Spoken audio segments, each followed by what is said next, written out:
Welcome to Joy Property Guide. Today we will take you through Sector 137 of Noida.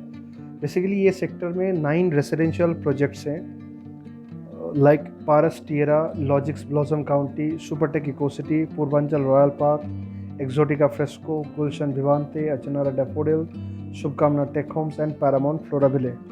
ये 9 residential project में से 8 residential project में आज के दिन में लोग रहते हैं। हैबिटेशंस ऑलमोस्ट 50 to 60, किसी सोसाइटी में 80% तक चला गया है। ख़ास बात क्या है, एकदम एक्सप्रेसवे के 1-1.5 किलोमीटर के दायरे में ये सेक्टर आता है। इस सेक्टर के पास से ही आपका मेट्रो स्टेशन गुजरता है जिसका नाम है सेक्टर 137, या अभी रिसेंटली इंडिया टीवी ने इनको एक्वायर किया, मतलब उनका जो ब्रांडिंग है इंडिया टीवी सेक्टर 137 के नाम पे भी लोग जानते हैं इनको। सारे फैसिलिटीज़ आज के दिन में अवेलेबल है। बगल में रेसिडेंशियल, कमर्शियल बहुत सारे एक्टिविटीज़ आपको देखने को मौका मिलता है, तो इसीलिए बहुत सारे कस्टमर्स इन सेक्टर को प्रेफर भी करते हैं। पॉजिटिव पार्ट्स में थोड़ा सा डिस्कस कर लूँ। आज के दिन में जो ये सेक्टर 140A, सेक्टर 90 या जो आपका सेक्टर 82 से लगा हुआ जो पूरा NSZ जोन है, इस जगह में जो भी लोग काम करते हैं इस सेक्टर से कनेक्टिविटी उनका बहुत खास है, क्योंकि ऑलमोस्ट 15-20 मिनट के अंदर इस सेक्टर में पहुंच सकते हैं। This is number 1। सेकेंड, आज के दिन में मार्केट में जो थोड़ा डर फैला हुआ है, अलग अलग लोकेशन पे प्रोजेक्ट बनेगा नहीं बनेगा, कब तक पोजीशन आएगा, मेरे हाथ में चाबी तो आ रही है, चाबी कब आएगा, ये सारे टेंशन ही ख़त्म हो जाता है जब आप अपना ready to move in properties लेते हैं। Yes, there are some negative parts also, will come to that thing in letter.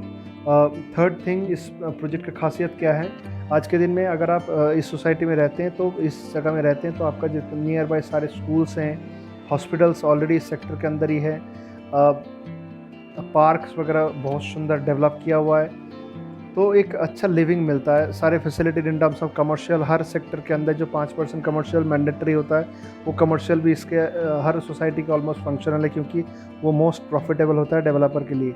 तो इन सारे पॉइंट को देखते हुए एक एंड यूज़र पर्सपेक्टिव से बहुत सारे लोग इसको प्रेफर करते हैं। अब बात करूँ मैं पारस टिएरा, ये सबसे पहले ऑलमोस्ट 2006-7 के करीब लॉन्च हुआ था। आज के दिन में ये डिलीवर ऑलमोस्ट 7-8 साल हो गया जो लोग उसमें रहते हैं। पूरे सोसाइटी में सबसे सस्ता अपार्टमेंट आपको इसी जगह मिलेगा। पॉजिटिव पार्ट, बिकॉज बहुत सस्ता अपार्टमेंट मिलता है। नेगेटिव पार्ट, कंस्ट्रक्शन क्वालिटी में बहुत सारे लोग इनको शिकायत करते हैं। Same goes with Logix Blossom County, Supertech Eco City, इन पूरे सोसाइटीज़ में जगह में एक्सोटिका फ्रेस्को एंड आपका पूर्वांचल रॉयल पार्क थोड़ा सा अपर हैंड माना जाता है, बट उसका प्राइस भी उस हिसाब से महंगा भी है। 7,000 रुपीज़ के करीब आज के दिन में 7,500 रुपीज़ तक भी इनका रीसेल प्राइस चला गया।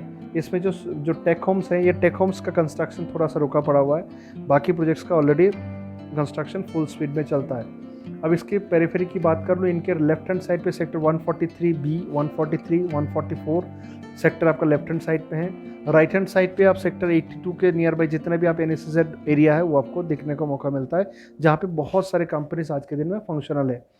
इनके ठीक ऑपोजिट वाला सेक्टर है 135 सेक्टर। 135 पूरे नोएडा का सेंटर हब, या मान लीजिए गुड़गांव के जैसे साइबर सिटी है, ऐसे ही नोएडा का साइबर सिटी आप सेक्टर 135 को कंसिडर कर सकते हैं, क्योंकि इस जगह में एरिक्सन, TCS, जेनपैक्ट, एडोब से लेके बहुत सारे प्रोमिनेंट कंपनी इस जगह में ऑलरेडी फंक्शन है। सॉरी, एडोब कंपनी सेक्टर 132 में है, दो it is not far away. तो एक इन्वेस्टमेंट पॉइंट ऑफ व्यू से भी लोगों ने बहुत सारे सारे पॉइंट्स को मुद्दे रखते हुए अपने इन्वेस्टमेंट किया था, जो उनको रिटर्न भी अच्छा खासा मिला हुआ है इस सेक्टर के अंदर। सेकंड क्या है, अगर आपको नोएडा जाना है, नोएडा से ग्रेटर नोएडा जाना है, तो आप एक्सप्रेसवे पकड़ के जा सकते हैं। आपको नोएडा से दिल्ली की तरफ जाना है, आप आराम से जो अंडरपास बन रहा है अभी रिसेंटली, आज मैं अपलोड कर रहा हूँ 5 जून 2022 में, तो इस टाइम पे जो अंडरपास है इनका कंस्ट्रक्शन चल रहा है। अगले 2-3 महीने के अंदर ये फंक्शनल हो जाएगा, तो आप आराम से ट्रैवल कर सकते हैं। इसके बगल में एडवान टावर है। एडवान टावर पूरे नोएडा का एक प्रोमिनेंट लैंडमार्क माना जाता है, जहाँ पे KPMG, सैमसंग वगैरह ऑफिस बहुत इनिशियल टाइम पे उन्होंने ऑफिस ले लिया था, और एकदम एक्सप्रेसवे का बैंग आपका ये स्थित है, तो लोग आज के दिन में एडवान के नाम से जानते हैं। तो मेरे हिसाब से ये सारे पॉइंट्स आप कंसिडर कर सकते हैं। इनके अलावा भी बहुत सारे आसपास का सेक्टर जैसे 162 आपका 168 सॉरी 168 135 में एक रेसिडेंशियल प्रॉपर्टी, थोड़ा सा और आगे चलते जाएंगे लेफ्ट हैंड साइड पे 143 बी एंड 143 में ढेर सारे रेसिडेंशियल सोसाइटीज़ हैं। अगर आप इस सोसाइटीज़ के भी एक्सप्लोर करना चाहते हैं तो एक बार दिए हुए नंबर पर कॉल कर सकते हैं, हम सारे ऑप्शंस आपको बता भी देंगे और इसमें हमारा बहुत सारे यूनिट भी है, वो भी हम लोग बात कर सकते हैं। सेकंड क्या है, एक नेगेटिव पॉइंट जो बहुत सारे लोग कहते हैं और वो या जो उस थोड़ा आपको ध्यान भी रखना है, अगर आप इन्वेस्टमेंट पॉइंट ऑफ व्यू से देखना चाह रहे हैं, प्रॉब्ली दिस में नॉट बी सूटेबल बिकॉज आज के दिन में जो प्राइस आप पे करेंगे ऑलमोस्ट लॉन्चिंग प्राइस से 2.5 गुना प्राइस है। मान लीजिए ये प्राइस लॉन्च हुआ था 1600-1700 रुपये, I am talking about Paras Tierra जो आज के दिन में 1600 रुपये, एक टाइम पर 1600 रुपये लॉन्च किया था, आज ऑलमोस्ट रिसेल प्राइस ऑलमोस्ट 4500 रुपये 4800 5000 तक पहुंच चुका है। डिपेंड करता है कौन सा फ्लोर आप ले रहे हैं। आप अगर बाकी सोसाइटीज़ देखें तो ऑन एवरेज 6000 6500 7000 रुपये तक है। तो आप अगर ऑलमोस्ट 7000 रुपये कोई प्रॉपर्टी परचेस कर रहे हैं तो आपके लिए थोड़ा हानिकारक इसीलिए होगा क्योंकि पूरा पैसा आपका चला जाएगा। और अगर आप इसको रख देंगे रेंटल पर्सपेक्टिव से तो रेंटल टोटल पेड अमाउंट का सिर्फ 1.75% से लेकर 2.25% ही आता है। तो मुद्दे की बात है, अगर 50 लाख का कोई प्रॉपर्टी आपका नोएडा में है तो उस जगह से रेंटल आपको 15 से 17 हज़ार ही मिल सकता है, उससे ज़्यादा नहीं। तो रेंटल पर्सपेक्टिव से तो रेडी टू मूव प्रॉपर्टी बिल्कुल हम सजेस्ट नहीं करते। rather than you put this money in your bank account and get 7% or 6.75% interest in FD, तो वो थोड़ा सा आप सोच सकते हैं। But definitely there are some pros and cons in everything. एक बार आपके प्रायोरिटी क्या है उसके हिसाब से बात करके कोई पर्टिकुलर चीज़ आप देख सकते हैं। इन्वेस्टमेंट पॉइंट ऑफ व्यू से बहुत सारे कमर्शियल्स भी नियर बाई हैं, वो भी आप एक्सप्लोर कर सकते हैं। सेकंड क्या है, जो कंस्ट्रक्शन इश्यूज बहुत सारे लोगों ने बताते रहते हैं, yes the construction issues is present in all the developers across Noida, Gurgaon, north India में जो भी प्रोजेक्ट्स हैं जो ऑलमोस्ट 4 साल पहले डिलीवर हो चुका है, 3-4 साल पहले, उस पर सब में रहेंगे क्योंकि वो नॉर्मल कंस्ट्रक्शन क्वालिटी यूज़ किया गया था, रेड ब्रिक यूज़ हुआ है, प्लास्टरिंग जैसे नॉर्मल होता है वैसे ही किया गया। तो एक्सट्रीम टेम्परेचर के होने की वजह से थोड़ा सा आपको सील एंड सीवेज का दिक्कत आपको दिखेगा ही दिखेगा। तो इसीलिए आज के दिन में लोग मायाबल शटरिंग टेक्निक जो आज के दिन में चल रहा है, बेसिकली मायाबल शटरिंग है क्या, स्टील का चद्दर दोनों तरफ से लग जाता है, उसके बीच में कंक्रीट डाला जाता है। तो उस आपका ना ब्रिक का यूज़ है ना आपका प्लास्टरिंग की ज़रूरत है, तो उसका फिनिशिंग भी अच्छी होते हैं। आप कोई भी दीवार के अंदर ऐसे नॉर्मली कील नहीं ठोक सकते हैं, इतना मजबूत होता है वो। मतलब ड्रिल करना पड़ता है उस कोई भी आपको कील ठोकने के लिए।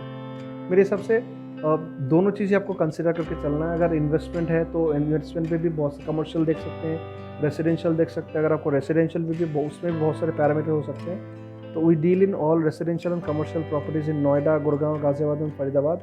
You can give us a call on the given number for any discussions. अगर हो सके, अगर कोई प्रॉपर्टी आप अगर फाइनलाइजेशन मोड पे हैं तो डेफिनेटली एक बार कॉल कर लीजिएगा। प्रॉब्ली आपका एक सिंगल कॉल 3 से 4 लाख रुपए मिनिमम बचा सकते हैं, डिपेंड करता है property to property.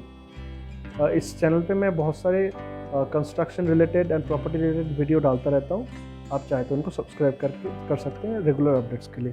Thank you, enjoy the tour.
you